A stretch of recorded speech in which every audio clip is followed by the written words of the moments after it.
ഇന്ന് നമുക്കൊരു last minute hand made gift idea നോക്കാം. അതിന് വേണ്ടിയിട്ട് ഞാനിവിടെ റെഡ് കളറിലെ ഒരു ഷീറ്റ് എടുത്തിട്ടുണ്ട്. അതിന് മുകളിലോട്ട് 2 പാക്കറ്റ് കിറ്റ്കാറ്റ് വെച്ചിട്ടുണ്ട്. എന്നിട്ട് അത് നമ്മൾ കിറ്റ്കാറ്റിൻ്റെ സൈസിൽ തന്നെ ഒന്ന് ഫോൾഡ് ചെയ്തെടുക്കാം. നമ്മുടെ ക്യാൻഡി പൗച്ചിൻ്റെ 2 സൈഡും പശ വെച്ചിട്ട് നന്നായിട്ട് ഒട്ടിച്ച് കൊടുക്കണം. എന്നിട്ട് കത്രിക വെച്ചിട്ട് ഇതുപോലെ ഒന്ന് ഷേപ്പാക്കി എടുക്കാം കേട്ടോ.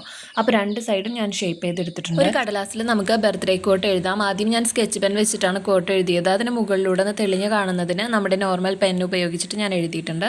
ഇനി അത് നന്നായിട്ട് കുഞ്ഞായിട്ട് കട്ട് ചെയ്തതിന് ശേഷം നമ്മുടെ പൗച്ചിൽ ഒട്ടിച്ച് കൊടുക്കാം. എന്നിട്ടൊരു നോട്ടഡ് ബൗ കൂടി അതിൻ്റെ മുകളിൽ ഞാൻ ഒട്ടിച്ച് കൊടുത്തു. ഇനി നമ്മുടെ കുഞ്ഞു ഗിഫ്റ്റിനെ ഒന്ന് കളറാക്കി എടുക്കാനായിട്ട് ഒരു റിബൺ ബൗ കൂടി അതിൻ്റെ മുകളിൽ കെട്ടിവെച്ച് കൊടുക്കാം.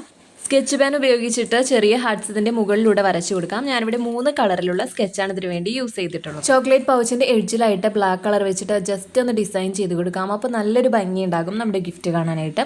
അപ്പോൾ നമ്മുടെ ലാസ്റ്റ് മിനിറ്റ് ഗിഫ്റ്റ് ഇവിടെ റെഡി ആയിട്ടുണ്ട്. വീഡിയോ ഇഷ്ടമായ ലൈക്ക് ചെയ്യാനും ചാനൽ സബ്സ്ക്രൈബ് ചെയ്യാനും മറക്കരുത് കേട്ടോ.